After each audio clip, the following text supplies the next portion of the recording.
22nd, 1910, a day that 53 years later would end in the assassination of President John F. Kennedy.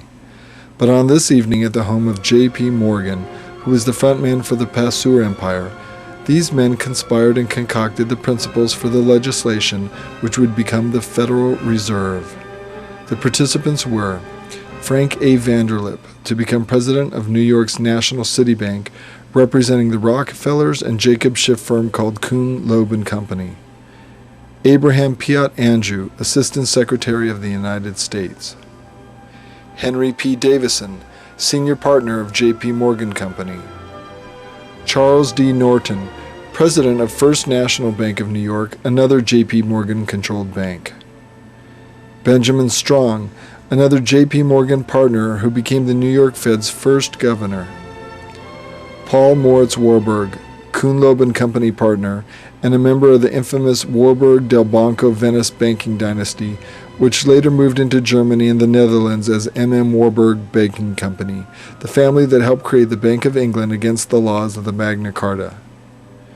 Nelson W. Aldrich, Rhode Island Senator, Chairman of the National Monetary Commission, and father-in-law to John D. Rockefeller, Jr. This Jekyll Island gang, led by J.P. Morgan and the centuries-old European banking elite, engineered a series of public panics, including the Panic of 1907, as they had done in 1873. Rumors were reported through the likes of William Randolph Hearst's newspaper Empire, and Hearst became a large proponent for reforms and a public spokesman for the creation of a Federal Reserve.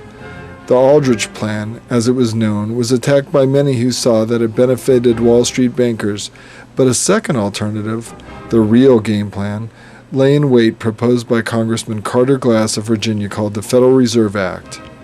The new bill had sections entirely identical to the Aldrich Plan, but the hoopla confused the public, many of whom were tricked into supporting the Federal Reserve Act because it appeared not to benefit the Wall Street bankers. The Jekyll Island Group insisted on making the Federal Reserve appear as if it was an official agency of the United States government, when it was not, nor ever has been. The presidential election in 1912 would decide the fate of the Federal Reserve Act. Rockefeller and Morgan's choice, Woodrow Wilson, was engineered to victory by splitting the popular vote between Republican William Howard Taft, who promised to veto the act, and Progressive Party candidate Teddy Roosevelt, whose campaign was financed by associates of J.P. Morgan. With Woodrow Wilson as their presidential puppet, Wall Street and European bankers radically altered our laws and even our Constitution. Through financial contributions to senators and congressmen, Rockefeller used all his tools to consolidate their power.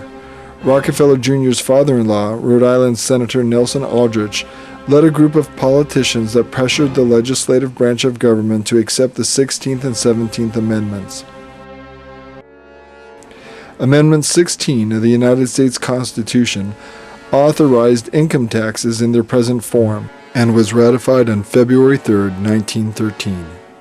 The Congress shall have power to lay and collect taxes on incomes from whatever source derived, without apportionment among the several states, and without regard to any census or enumeration, states the amendment, overturning all the principles of taxation without representation on which basis was fought the Revolutionary War.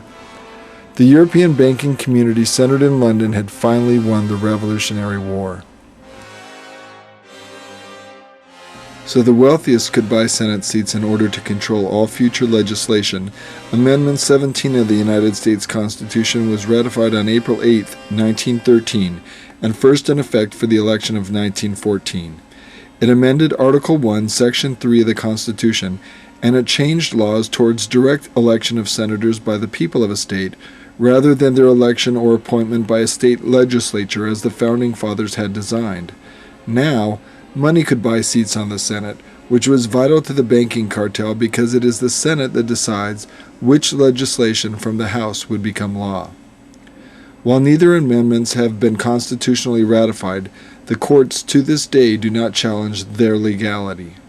Congressman Charles A. Lindbergh, father of the famous aviator, warned the country in 1913 that the Federal Reserve Act, quote, establishes the most gigantic trust on earth.